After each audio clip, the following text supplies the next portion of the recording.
Salve, salve galera! Chega junto que tá entrando no ar mais uma edição do seu Camisa 8, a revista semanal que traz os principais fatos esportivos da semana, sempre com convidados especiais para debater os assuntos com a gente aqui. Então um abraço para você que nos acompanha pelo YouTube do GC+, e também pela tela da TV Cidade todo domingo a partir das 9 da manhã.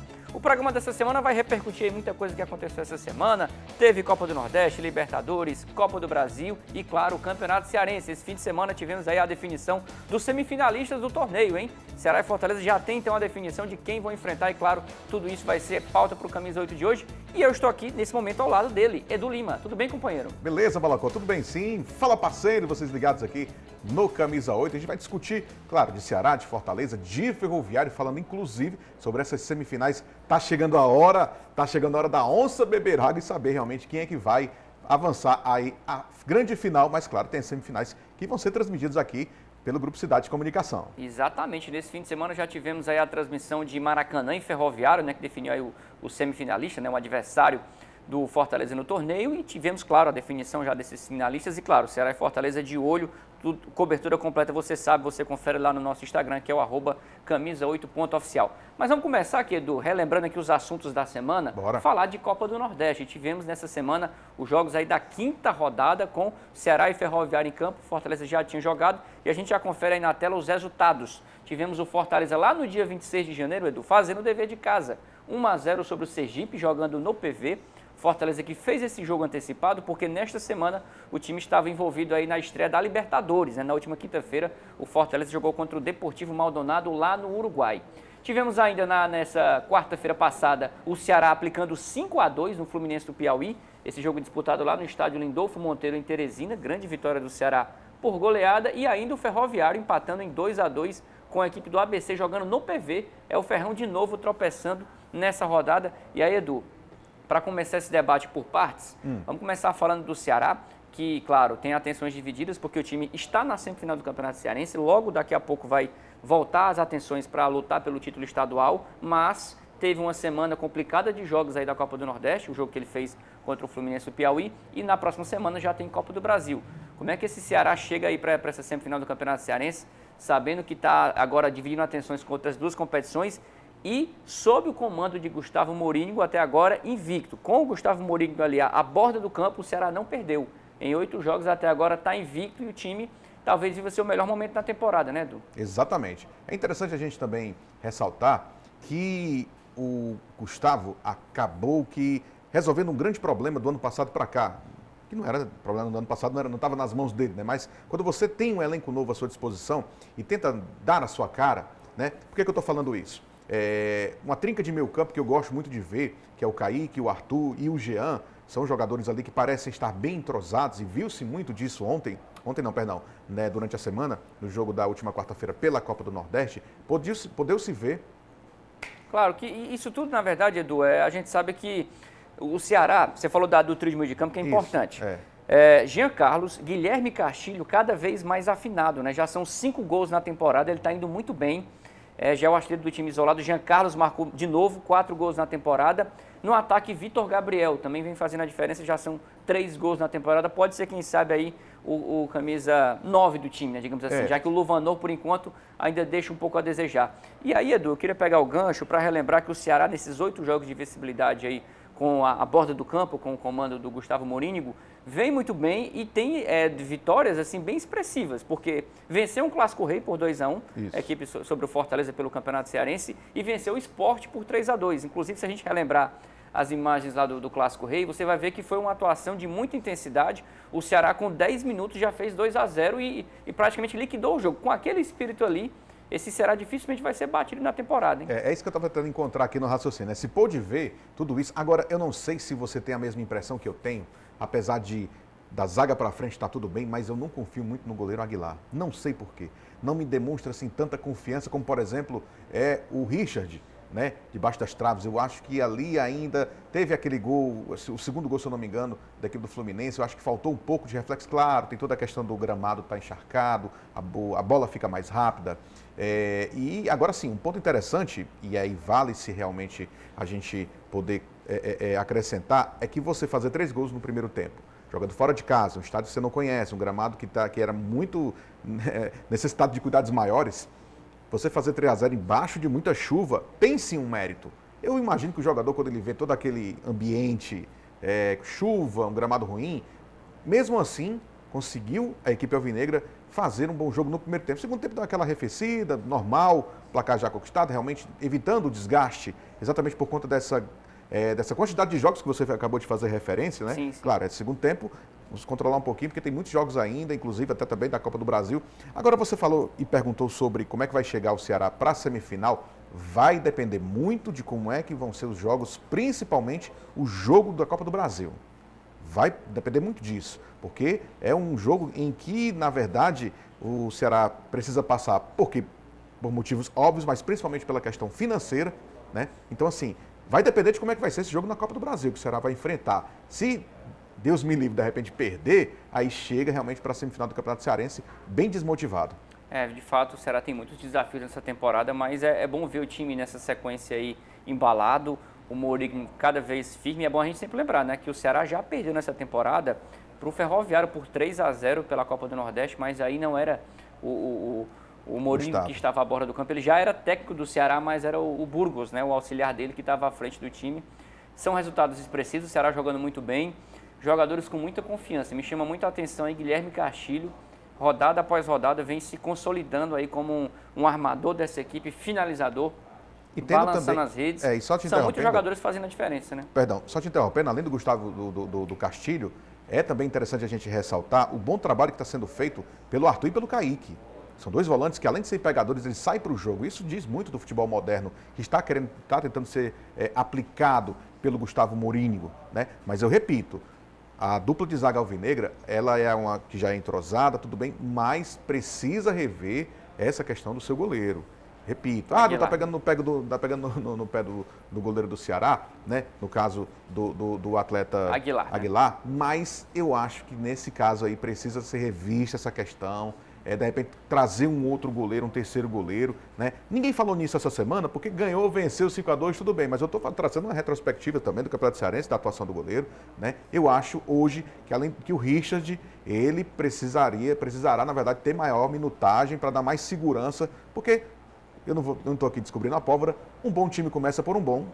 Verdade, bom goleiro, e o Richard, de fato, incontestável o talento dele, a gente não discute, baita goleiro, mas quando ele não puder jogar, fica sempre esse receio do Aguilar, que de fato essa semana não teve uma boa atuação nos 2 gols que sofreu para a equipe do Fluminense do Piauí. Falando ainda de Copa do Nordeste, tivemos o Ferroviário, né, que eu citei há pouco, né, Edu?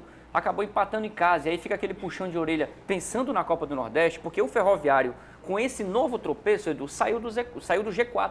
Ele, nesse momento, não está na zona de classificação. E ele tinha tudo na mão para fazer isso, porque ele, no jogo dessa semana, né, que ele atuou lá contra a equipe do ABC, ele saiu na frente 2 vezes e acabou sofrendo ali um empate, né? Logo nos 6 minutos de jogo, Ciel, que está voando, o Ciel já tem 3 gols na Copa do Nordeste e 5 gols no Campeonato Cearense. O cara já assim, é um artilheiro do time na temporada, é um goleador nato, Ciel 9-9, como a gente brinca.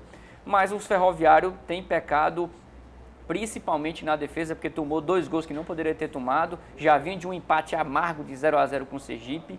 Na Copa do Nordeste, se o time quiser passar de fase, vai ter que buscar vitória nesses 3 jogos finais, né? Agora, o cara que faz gol deve ficar muito bravo vendo a sua equipe tomar gols do jeito que tomou, né? Por exemplo, o Ciel deve estar lá na frente, o Ciel ajuda naquela recomposição, mas ele também deve olhar quando levar os gols, assim, rapaz, a gente faz um gol e a zaga, né, ali no íntimo dele, né? Normal demais. Agora, também o professor Kobayashi precisa rever também esse seu miolo de zaga. Não pode tomar 2 gols dentro de casa, por 2 vezes estar à frente do marcador, né? Tem coisas que só acontece com o Ferroviário, como dizem, né? Mas assim, o que acontece dentro do aspecto técnico no miolo de defesa precisa ser muito bem revisto pelo professor Paulinho Kobayashi. A zaga não pode falhar do jeito que falhou, porque não adianta nada o Ciel fazer gol lá na frente e tomar os gols que tem tomado dentro de casa, inclusive. E sobre esse jogo do ABC da última quarta-feira, é bom lembrar que o Ferroviário entrou em campo com um time misto, né? Até porque estava visando o jogo desse sábado agora contra o Maracanã, precisava medir um pouco a força, já que o Ferroviário, né, tinha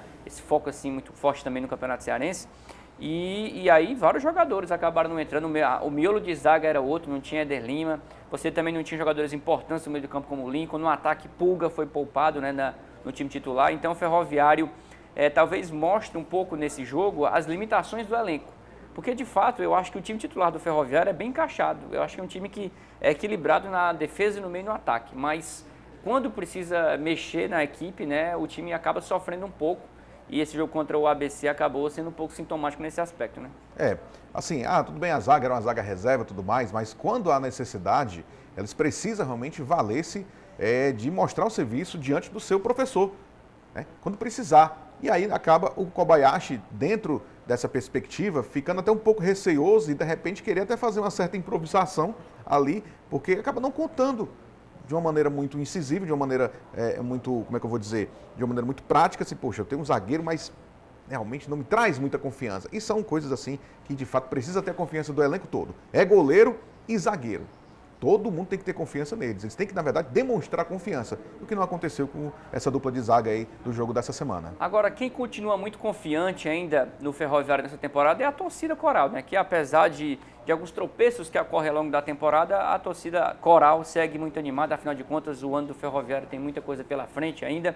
Daqui a pouco tem estreia na Copa do Brasil. Agora vamos conhecer, Edu, uma história muito bacana de uma família que é apaixonada pelo Ferroviário. É um amor que ultrapassa gerações e gerações. É a família Carvalho, que só tem torcedor coral. Vamos conferir esse VT especial aí.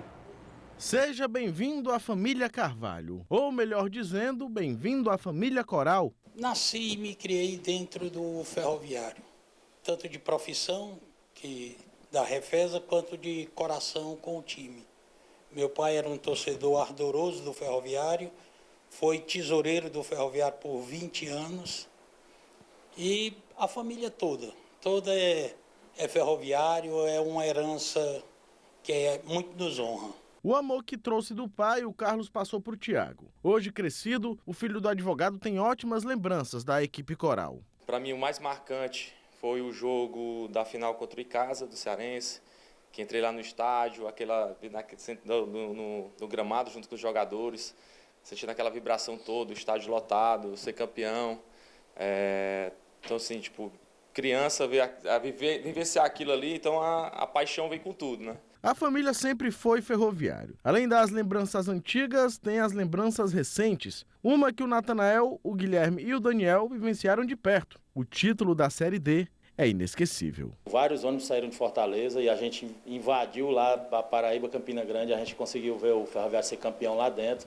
Foi muito impactante por tudo que o Ferroviário passou há alguns anos atrás. O Ferroviário foi rebaixado do Campeonato Cearense, estava com muita dívida trabalhista e estava na iminência de fechar as portas realmente. Eu peguei a pior fase e pegar a melhor fase, meio que do dia para o outro, né?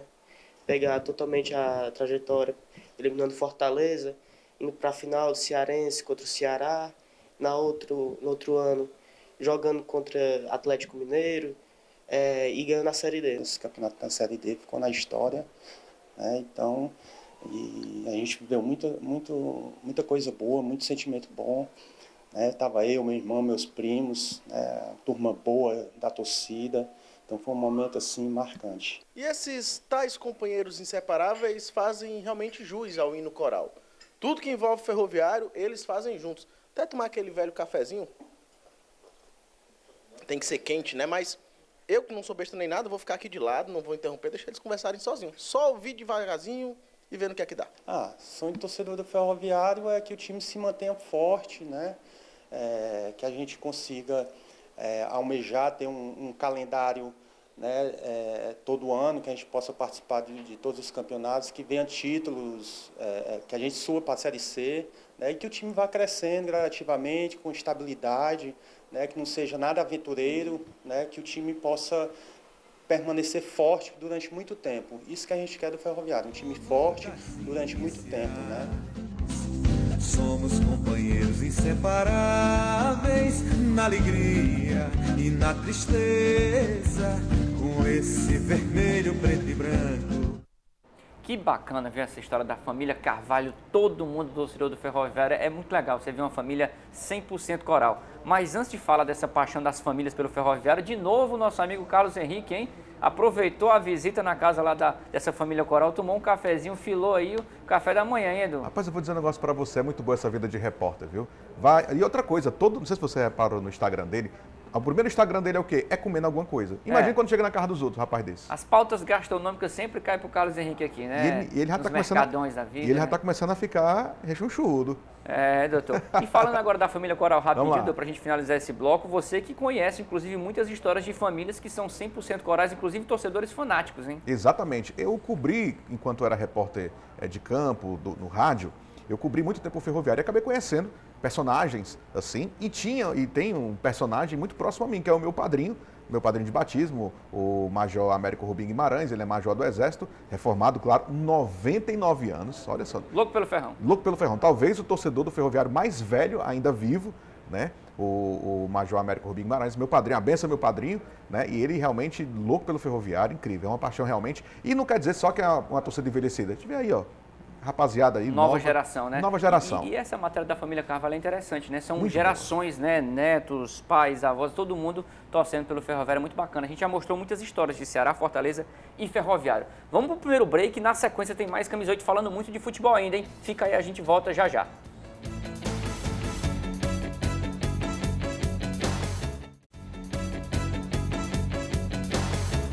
De volta aqui com o segundo tempo do nosso Camisa 8, que essa semana está falando muito aqui de futebol, de esportes náuticos, Edu. E aí a gente já volta falando de um assunto, já adiantando uma grande pauta que vai rolar na próxima semana, né, Edu? Que é a reabertura da Arena Castelão, que já está marcada próxima quinta-feira. Anota na agenda, hein? Dia 2 de março vai ter Fortaleza e Deportivo Maldonado, esse jogo que vai parar a cidade, jogo que vale vaga aí na próxima fase dessa fase pré-Libertadores. Fortaleza na sua última caminhada antes de chegar na fase de grupos, tentando aí essa vaga para quem sabe pegar aí o Cerro Porteño. Enfim, muita coisa para a gente falar sobre o Castelão, Edu, e aí vale a pena relembrar, Castelão ficou fechado por mais de 3 meses, o gramado está um tapete, Edu, pronto para voltar a ser utilizado, até que enfim, Castelão está de volta, né? Olha, eu acho que depois de muitos anos, o Castelão agora volta a apresentar um gramado decente e condizente com as suas equipes, né? Falo não só do Fortaleza, falo do Ceará também, que vai fazer uso, não só no Campeonato Cearense, mas também e principalmente vai precisar muito desse gramado na Série B, né? Da nossa competição nacional. E o Ferroviário, de repente, também, em alguns jogos aí da 4ª divisão, de repente também vai poder usufruir desse gramado, né? E não só o gramado, tiveram outras melhorias também no estádio em si, né, Balacó? É interessante também ressaltar. Mas o gramado que, na verdade, talvez seja a principal reclamação, não só da imprensa, principalmente das equipes que vinham jogar contra Ceará e Fortaleza aqui. Será que o Castelão, que já foi considerado um dos melhores gramados do Brasil, né? E nos 2 últimos anos realmente deixou muito a desejar, mas nunca esquecendo também do PVzinho de açúcar, né? Mas cumpriu muito bem seu papel, né, de principal palco do futebol cearense nos últimos 2 meses, né? Exatamente, né? Lógico que o gramado também muito bom, mas o do Castelão, meu amigo, realmente a gente tem que louvar, até porque também abraça uma maior quantidade de torcedores, e os torcedores estão também saudosos em ver as suas equipes jogando em um gramado realmente que condiz com os clubes e com o amor que ele tem por eles. Então, para saber os detalhes dessa reforma da Arena Castelão, quem esteve lá essa semana foi o nosso amigo Carlos Henrique Costa, que vai contar pra gente. Agora, de novo, Carlos Henrique. Só dá ele. Conta pra gente, Carlos Henrique, como é que tá esses ajustes finais da Arena Castelão para voltar a receber jogos de futebol. Vamos conferir o VT do nosso querido Carlos Henrique. A bola rola com facilidade, basta observar. Esse é o novo gramado da Arena Castelão. Em apenas um teste como esse, é possível sentir como a grama pode influenciar o desempenho no futebol. Substituímos toda a drenagem, substituímos toda a brita, a areia lavada e substituímos a grama também, não por tapete, não por blocos, e sim por plantar uma grama nova. O trabalho no palco do futebol cearense começou ainda em novembro do ano passado, com o fim da Série A. Toda a grama antiga foi retirada e o sistema de drenagem totalmente reinstalado. Além disso, outras manutenções no estádio como um todo foram realizadas em refletores, bancos de reserva e área interna do estádio. Os vestiários também estão sendo pintados, olhado a iluminação também. Vamos fazer hoje o teste dos refletores. Nós estamos tratando o Castelão de uma maneira que dia 2 dê tudo perfeito. Segundo a Superintendência de Obras Públicas, a Arena Castelão deve ser entregue à manutenção no dia 27 de fevereiro. A partir daí é feita a demarcação do gramado e aqueles últimos ajustes para que no dia 2 de fevereiro aconteça a primeira partida oficial aqui no Gigante da Boa Vista. A estreia do novo gramado deve ser entre Fortaleza e Deportivo Maldonado no dia 2 de março pela Copa Libertadores. O Castelão, que hoje é conhecido como um dos melhores estados do mundo, agora vai ser também um dos melhores gramados do mundo. Olha aí, Edu, viu? Imagem, assim, as palavras do Quintino aí, né, que é o superintendente de obras públicas do estado, bem fortes, né? E eu acho que a gente tende a concordar demais com ele, porque, segundo ele, será um dos principais gramados do mundo, não só do Brasil, porque do Brasil, o Castelão no seu auge já era considerado um dos melhores. Sim. Agora o desafio é torná-lo um dos melhores do mundo, já que é um gramado que foi palco aí de 6 jogos da Copa do Mundo, né? E que vai ser palco também de jogos da Taça Libertadores da América, pelo menos de um, né? E a gente espera que demais, ou seja, vai também abraçar o contexto sul-americano, o que não aconteceu muito no ano passado, quando eu digo assim, em termos de qualidade, né? E como eu falei, as melhorias que estão sendo feitas, além do gramado, também no seu entorno, os bancos de reserva, os refletores também, que em termos de iluminação, tivemos umas quedas de energia bem frustrantes no decorrer do Campeonato Brasileiro da Série A. A gente também não esquece isso. Então, assim, ou seja, tudo na verdade estava concorrendo para que ano passado, em termos de gramado, de estrutura do Castelão, em alguns momentos pontuais, claro, mas estavam, de certa forma, fazendo os nossos times passarem vergonha. Agora, eu fiquei um pouco preocupado, não vi nenhuma menção, e eu posso estar errado em falar isso aqui, sobre as cabines, e eu não posso deixar de falar disso, as cabines, de como é que estão as cabines da imprensa, onde a gente trabalha propriamente, né? Tinha algumas melhorias a serem feitas, eu não vi fazendo menção em nenhuma dessas colocações aí do secretário. E a gente espera que, na verdade, também não tenham esquecido da gente e tenham melhorado por lá, né? Também, né? Agora, que bom que vai reabrir, que bom poder aí abraçar novamente a nossa principal praça esportiva aqui do nosso estado. Foram 3 meses aí de paralisação, desde o dia 13, 14 de novembro, né, quando encerrou a temporada passada, o Castelão estava passando por reforma. A gente sabe que o Castelão no passado sofreu muito com a maratona de jogos, né? Daqui a pouco a gente vai conferir aí números redondos de quantos jogos o Castelão recebeu.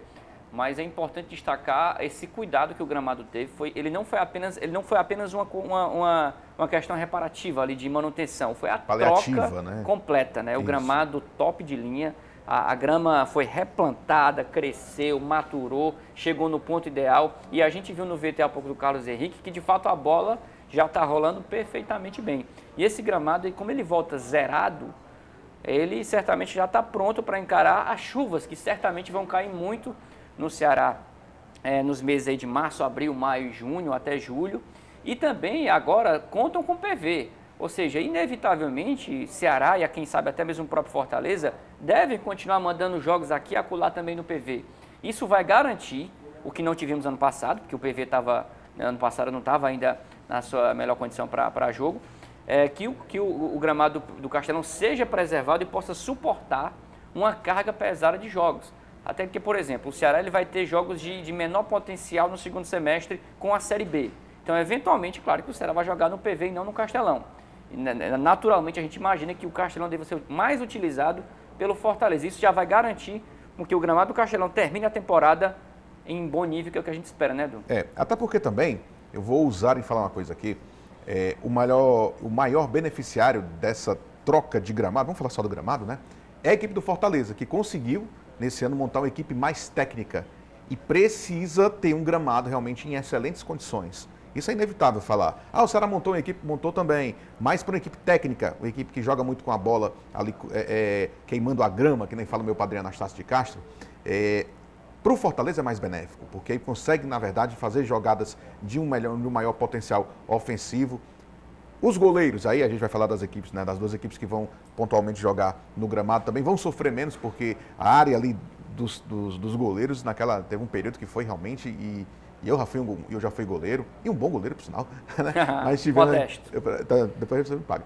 Então ali, aquela área ali realmente era a área da definição, digamos assim, os goleiros eram muito prejudicados, e agora não vou ter esse problema, mas eu reitero, Fortaleza é o maior beneficiário por conta do elenco que formou, um elenco mais técnico e vai precisar de um gramado também à altura do material humano que tem a equipe tricolor. Agora, falando desse jogo de abertura, do próximo quinta-feira, então, 2 de março, Fortaleza e Deportivo Maldonado, vai ser o reencontro, né? A torcida do Fortaleza que a gente mencionou aqui vai ter a oportunidade, então, de reabrir o Castelão, fazer uma festa muito bonita aí para o clube.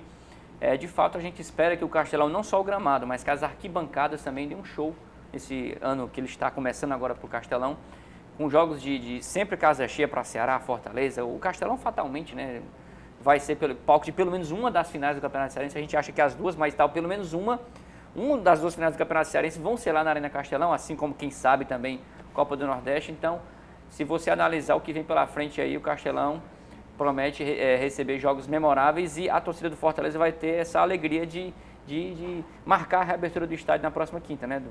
E é uma torcida que sempre chega junto, né? Tem aumentado aí consideravelmente a sua quantidade de sócios torcedores. A equipe a presidência do Fortaleza tem conseguido esse feito por conta exatamente dessas competições, né? Pelo segundo ano consecutivo, participar da Taça Libertadores da América realmente foi um feito histórico para a equipe do Fortaleza e, claro, condiz muito aí com a torcida que chega junto, a torcida que vai ter um Castelão um pouco mais renovado, um pouco mais confortável. E a gente pede também aqui, de maneira até encarecidamente, que em qualquer, de repente, frustração de algum resultado negativo, pelo amor de Deus, poupem os bancos da Arena Castelão. Até porque também o único prejudicado é o seu clube, que acaba tendo o ônus de pagar depois, né?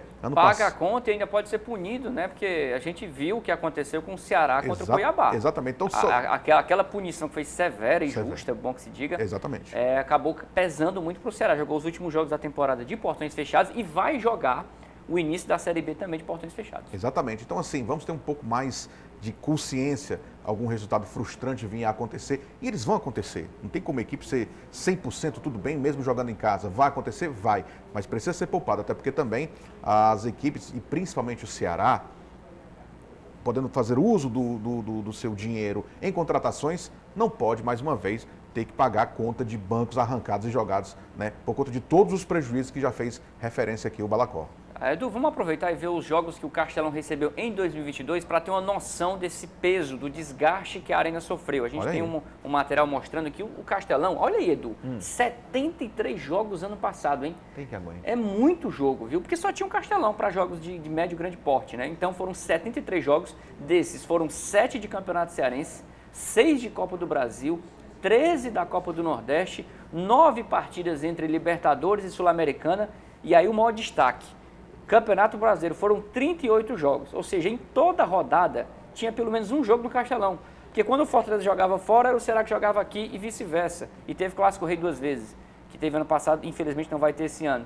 Então, 73 jogos, Edu, sendo que quase metade só de Campeonato Brasileiro, hein?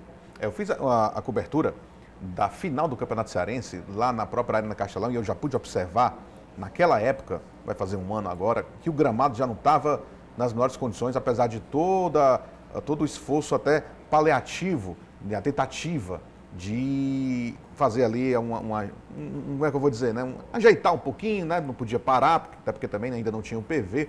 E na final do Campeonato Cearense eu já pude observar e até comentei com quem estava comigo, rapaz, isso aqui, quando chegar lá no começo, na metade, vamos dizer assim, do Campeonato Brasileiro, vai estar realmente impraticável. E chegou perto disso, né? Então, assim, a diferença do ano passado para cá, realmente, é gritante. Agora, isso eu falo por conta da qualidade do gramado. E agora vai receber jogos dentro de um gramado que a gente também espera que possa suportar bem, como você bem disse, tem chuva vindo por aí, já está chovendo e vão vir outras. Então, assim, eu acho que, na verdade, só tem a ganhar o futebol cearense com essas melhorias. Então é isso, né? Então, encontro marcado, próxima quinta-feira, a reabertura da Arena Castelão com Fortaleza e Deportivo Maldonado, o jogo que você vai poder acompanhar aqui nas rádios do Grupo Cidade, transmissão confirmada da Rádio Jovem Pan News Fortaleza FM 92.9 e também Cidade AM 860. A gente já falou aqui muito de Campeonato Cearense, Copa do Nordeste, vamos falar de Copa do Brasil, porque essa semana tivemos estreia de time cearense. E a gente vai conferir agora os jogos que envolvem times cearenses nessa primeira fase de Copa do Brasil, porque já tivemos uma notícia triste, né, a eliminação do Caucaia. Era jogo único, jogou em casa, empatou em 0-0 com a Tombense e com isso está eliminado. Quem joga em casa tem a obrigação de vencer para passar de fase. Isso. O Caucaia, como empatou, quem se classificou foi o Tombense, que tinha o benefício do empate, passou de fase. Mas nós ainda temos aí mais 3 representantes na primeira fase. Lembrando que nessa tabela não consta o Fortaleza, que por ter sido, enfim, por estar envolvido na Libertadores, só entra na terceira fase, está só de camarote, mas nós temos ainda o Ferroviário, o Ceará e o América de Natal. Edu, o que a gente pode analisar dos adversários dos times cearenses nessa primeira rodada? O Ferroviário, que é jogo único, fora de casa, já vai ter uma pedreira pela frente, né? Enfrenta a equipe do Resende fora de casa, Rio de Janeiro, complicado lá no jogo que vai ser essa semana, terça-feira lá no Estádio do Trabalhador, o estádio municipal lá de Resende.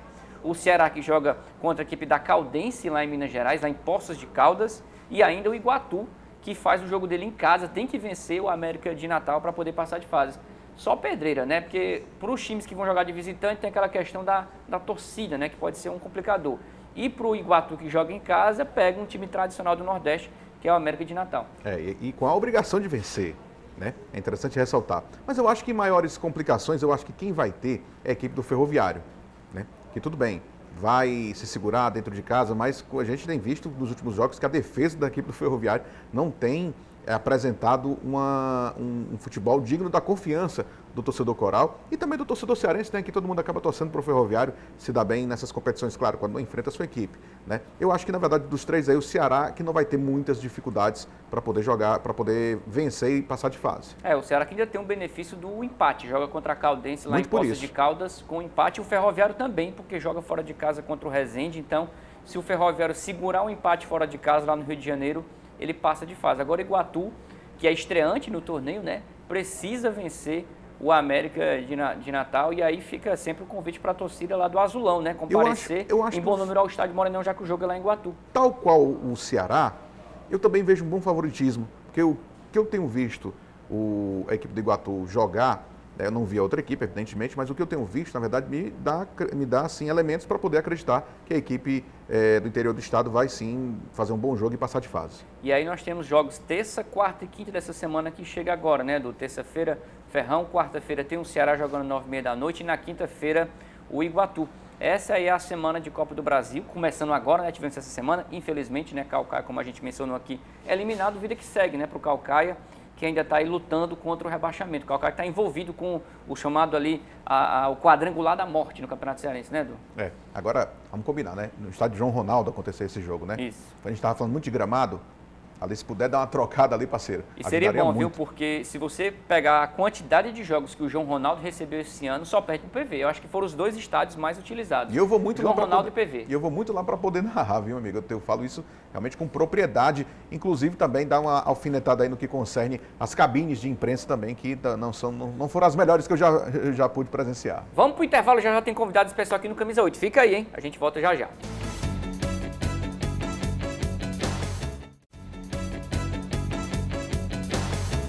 De volta com o terceiro e último tempo do programa Camisa 8, dessa vez aqui, já nos despedimos do nosso querido Edu Lima, e quem já está aqui com a gente, Ellen Praia Salles. Tudo bem, Ellen? Tudo bem, Balacó? Muito bom dia, meus amigos, né? Mais uma vez aqui com o nosso Camisa 8, representando aí os esportes náuticos, né? Falo de kite, mas também tem outros tantos esportes para a gente desfrutar e explorar aqui também no nosso Ceará. E nesse terceiro bloco nós vamos falar muito de esportes náuticos, trazendo um convidado especial para bater um papo comigo e com a Ellen Salles, Alexandre Nogueira, que é organizador de um dos principais eventos de esportes náuticos do Ceará, o Molocabra, que vem aí, e o Alexandre está aqui com a gente para contar todos os detalhes desse evento. Alexandre, seja bem-vindo ao Camisa 8. Obrigado, Balacó, obrigado, Ellen, um prazer estar aqui com vocês, falar um pouquinho sobre o nosso Molocabra da Wind, falar sobre os esportes náuticos aqui nesse espaço tão importante. Alexandre, então vamos começar o programa explicando para o pessoal de casa o que é Molocabra, de onde é que vem esse nome Molocabra, que evento é esse, que esportes ele envolve.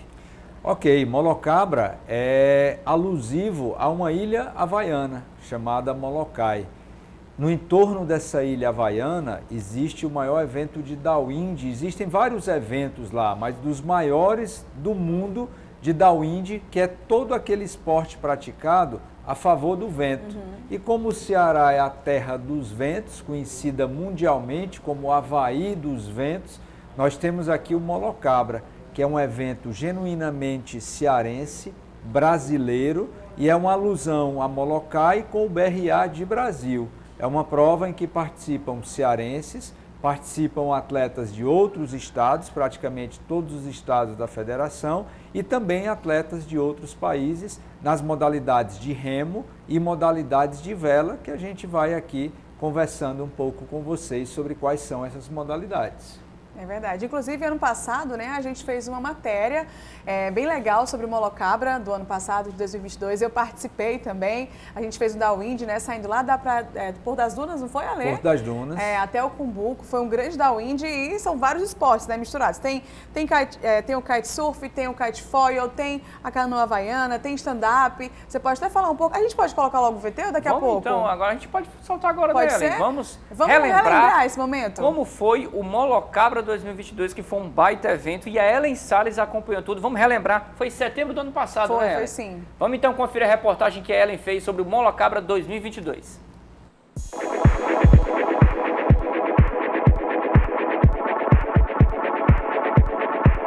A gente vai acompanhar um super evento que é o Molocabra 2022. É um evento de downwind, a maior competição de downwind de todo o Brasil. São 8 países e mais de 300 atletas em várias modalidades. E você vai acompanhar tudo isso, sabe por quê? Porque Ellen Salles, é claro, vai se aventurar nessa competição.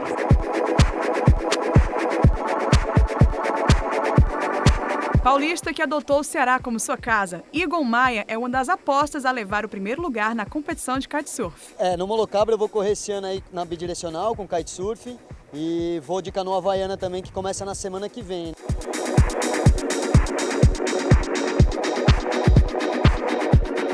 Luciana Adamo é atleta e instrutora de kitesurf. No Molocabra, ela ministra aulas de autorresgate, importantíssimo para a segurança do velejador. Vai ser um bate-papo, uma roda de bate-papo durante a manhã, que a gente vai falar de princípios básicos de segurança no kitesurf, falar como o vento funciona, por que ele é perigoso de um jeito ou de outro, seus equipamentos, tudo que você tem de opção de segurança no kite. Cada vez essa cultura de enfatizar os procedimentos de segurança do kite está mais à tona e tornando o kite cada vez mais seguro.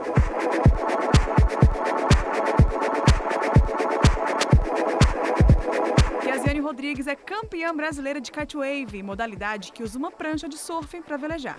A atleta também tem grandes chances de estar no pódio da competição. Eu vou no wave porque assim, é a minha categoria que eu gosto mais e é onde que eu sinto mais liberdade, vontade assim, de desfrutar e poder aquela leveza, liberdade de troca de base, da prancha, pegar a onda. Esse é o Alexandre Nogueira, é o idealizador, né? Ele que teve essa ideia fantástica, já a 4ª edição desse evento, que é o maior downwind de esportes náuticos do Brasil, não é, Alexandre? Como é que foi esse primeiro dia? É verdade, o primeiro dia está bombando ainda. A turma da vela, kitesurf, hidrofoil, windsurf, galera do kitewave, do kite bidirecional, percorrendo 3 municípios, percorrendo Aquiraz, Fortaleza e Caucaia, unindo esses 3 municípios através do mar, através do esporte. Então, Molocabra se tornou esse grande encontro de velejadores e remadores aqui no nosso Ceará.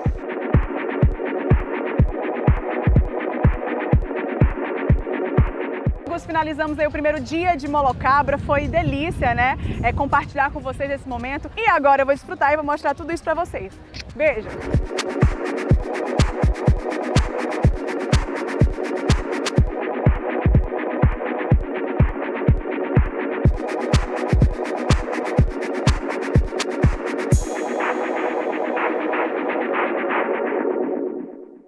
Tá aí, que belas imagens, né, Ellen? 2022 Demais. Foi um baita evento, você cobriu, o Alexandre estava lá também acompanhando tudo. Foi. É só uma prévia do que vem por aí, né, Ellen? Sim, com certeza. Foi a 4ª edição, né, que aconteceu. Esse ano será a 5ª.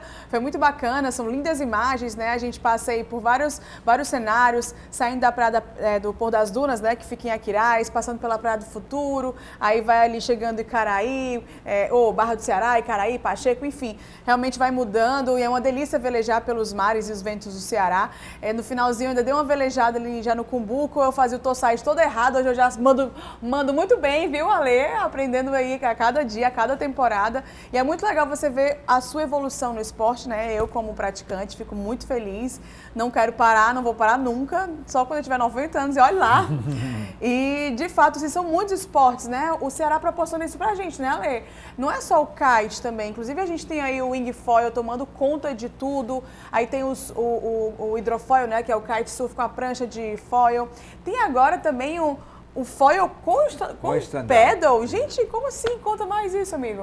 Na verdade, pela própria característica aqui do Ceará, nossa condição, nossa posição geográfica, além de um vento bastante alinhado e paralelo ao continente, proporciona uma condição perfeita para todos esses esportes de remo. Então, por exemplo, quando você vê qualquer novidade lá no Havaí ou em qualquer grande pico de vela, de remo, o Ceará é o campo perfeito para que esses esportes sejam praticados. Aconteça, né? A Ellen acabou de falar do supfoil. Supfoil, ele junta a prancha com o foil, né?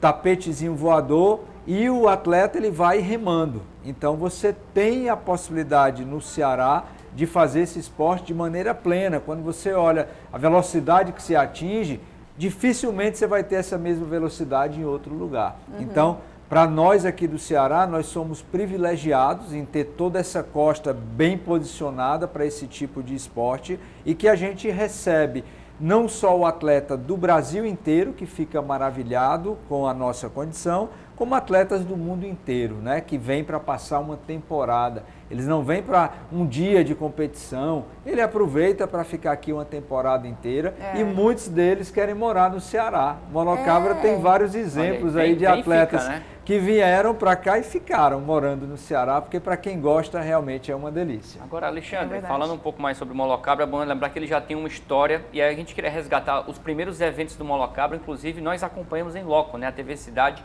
esteve lá muito bem representado pelo nosso querido Luiz Henrique Pontes. Você estava relembrando com a gente, né, a participação dele desde o início. Luiz Henrique Pontes, que já confirmou presença aqui nos bastidores, né, vai estar na edição 2023. Aliás, o Grupo Cidade vai estar em peso. Vou estar por lá. Ellen Salles também vai competir, vai participar do Molocabra. Luiz Henrique Pontes. E vou levar até Edu Lima, além do nosso querido Demetrio Lins, que é praticante aqui de kite e outras modalidades, né? Maravilha. Balacó, eu estou aqui com a camisa da ASUP Ceará. A ASUP Ceará é a Associação Local de Stand-Up Paddle. Ela começou as suas atividades em 2011, praticamente o início do stand-up paddle no Brasil. E ele veio logo aqui para o Ceará e já em 2011 a ASUP Ceará promoveu um evento brasileiro, o Campeonato Brasileiro de Stand-Up Paddle, foi ali na enseada do Mucuripe, LHP, Grupo Cidade, fizeram a cobertura desse evento, aí já se vão 12 anos, 13 anos desde aquele primeiro evento. E como é que surgiu o Molocabra? Nós estamos na ASUP desde 2015, como presidente em 2017, à época, hoje sou diretor de eventos, mas a gente fazia uns eventos de nível local. Esses eventos eram tão bem organizados que começou a chamar a atenção do segmento nacional. Olha, vocês têm que fazer um evento nacional. E nessa pegada foi que surgiu a ideia do Molocabra, pelos nossos ventos.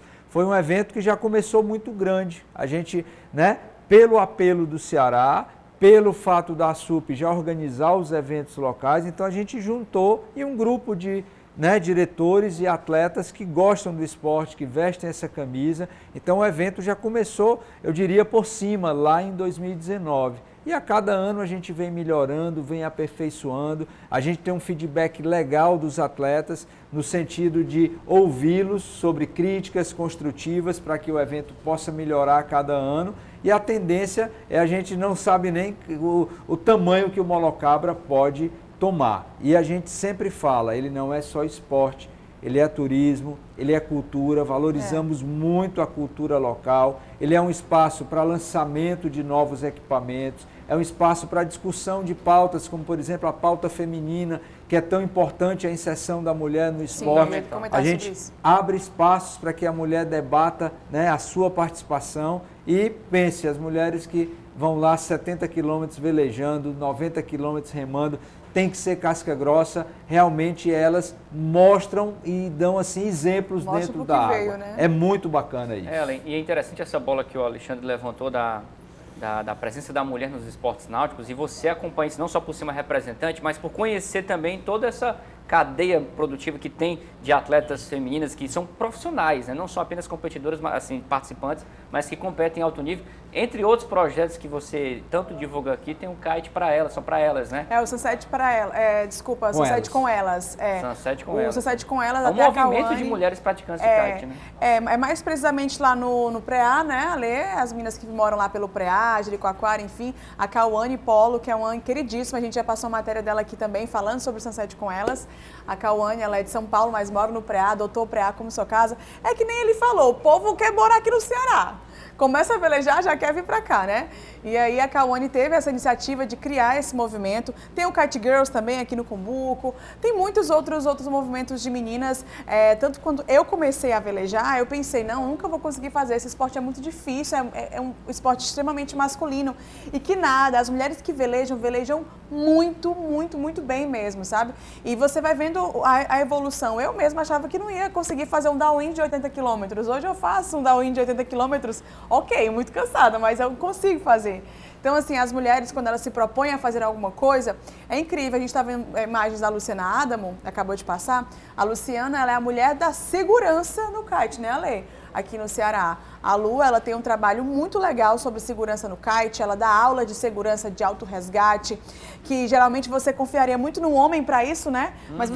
Mas a gente confia muito na Luciana. A Luciana tem propriedade no que diz, ela tem muita prática, né, no esporte, então ela sabe o que está falando, ela sabe o que está fazendo, a gente confia. Ela também é guia dos downwinds. Então, assim, ela é uma mulher que é o foco, assim, ela é uma pessoa que a gente se inspira muito, né, quando a gente fala numa figura feminina no kite. Com certeza a gente se inspira muito na Luciana e tantas outras, né? E é muito importante que a gente fomente cada vez mais o espaço feminino no kite. E está crescendo, só cresce. Toda temporada, mais e mais mulheres vindo. E ainda falando sobre esse esporte que contagia, né, o kite, você sabia que o Alexandre, ele é dentista, tá? E ele veio pro kite, assim, para você ver como o kite deixa a gente maravilhado e apaixonado. Você é dentista, né, amigo? Isso, e aí, de repente, começou a velejar e pronto. Hoje ele trabalha, além, né, da prática como dentista, trabalha em prol do kite, né? É verdade. Tanto que eu faço várias produções aqui na TV Cidade, mas a que eu mais amo é fazer matéria sobre kite. Com certeza, né? E Alexandra, falando desse seu trabalho no mundo dos esportes náuticos, que vai muito além do Molocabra, você falou muito bem que você presidia aí a Associação de Stand-Up Paddle no Ceará. Vamos falar dessa prática aqui na capital, porque quando a gente pensa no kite, a gente olha sobretudo para as praias aqui vizinhas à Fortaleza, né? Do Cumbuco para frente aí, o litoral devasta de uma ponta a outra até o Preá, Camusim e companhia. Mas falando da capital, a prática de esportes na capital, a gente tem visto a beira-mar se transformando também num polo de esportes náuticos, até porque tem a praia do Náutico por lá, né? E você vê cada vez mais esportes aparecendo, o caiaque, a canoa havaiana e também o stand-up paddle. Muita gente pratica por lá, né? Fala um pouco dessa febre dos esportes náuticos ali na beira-mar, que virou, sem dúvida nenhuma, um grande polo do Nordeste, não só aqui do Ceará, mas no Nordeste, a beira-mar acho que se destaca muito aqui de Fortaleza. Verdade. Balacó, é importante fazer essa contextualização. Em meio à tragédia da pandemia que a gente teve, muita gente saiu do espaço de academia e buscou esportes ao ar livre. E nessa busca por esportes ao ar livre, realmente os esportes náuticos eles ganharam um impulso muito grande. Começando pela vela, no estado, em Fortaleza especificamente, você tem Sabiaguaba com a escola, você tem Praia do Futuro com várias bases, você tem a Barra do Ceará como um polo de desenvolvimento, tem ali 4 escolas de kite de primeira categoria, levando o esporte dentro da cidade de Fortaleza. Então, excelente para velejar. O turista que vem para cá, para o Ceará, ele não necessariamente só veleja no Cumbuco, ou em Jeri, ou no Preá, são picos na capital. Perfeitos, mas na capital ele tem plena condição de velejar. Ele só não veleja de kite propriamente dito para sair ali no Mucuripe, porque a condição de vento, pela própria curva que faz ali, a geografia da cidade, não é favorável, apesar de que com o foil isso ainda é possível. Quanto aos outros esportes a remo, e aí eles não dependem obrigatoriamente do vento, no vento ele vai fazer downwind, mas mesmo em época que não tem vento, água mais parada, mar calmo, você tem ali bases de canoa havaiana, stand-up paddle, caiaque, surf ski, e a canoa havaiana em especial, que além da ASUP Ceará, hoje tem a Federação de Canoa Havaiana do Ceará, que é a VAR, né, que é o símbolo da canoa havaiana, desenvolvendo um trabalho muito bacana, e você tem várias bases ali na enseada do Mucuripe. O pessoal faz saídas do Mucuripe, vai até o Marahope, faz as descidas também para o Cumbuco, teve gente que já fez para Taíba, 50 quilômetros remando, ou você fica ali apenas na Enseada do Mucuripe, um cenário perfeito, você tem um olhar para a cidade diferente, né, que é do mar para a cidade, então você começar o dia remando por ali, ou pôr do sol, tem pessoas que vão para passeio e tem outras que vão para competição, e aí ele busca alta performance, então tem para todos os gostos e várias escolas com muita qualidade, com instrutores de primeira linha, e o Ceará não deixa a dever para ninguém em termos de remo e de vela. Aqui é o lugar. Inclusive eu até reitero aí sobre Fortaleza. Gente, eu amo, inclusive até o Demétrio está aqui com a gente lá nos bastidores. Barra do Ceará, né? Um dos melhores lugares para velejar, a água é calminha, é bem bonito também ali de ver os espigões. Gente, é uma condição perfeita, né? Tem dias que venta bastante lá também. Então, assim, para quem está aprendendo, a Barra do Ceará, eu tenho vários amigos, a galera do L, a Vila do Kite, tantos outros também. Da Gaita, os Vela da Gaita, que é uma turma, né? Surfistas ali, né? Lá da Vila do Kite, vários. exatamente, o Wilker. Então, assim, a galera também é muito receptiva, totalmente disposta a te ajudar e te ensinar ali o kite.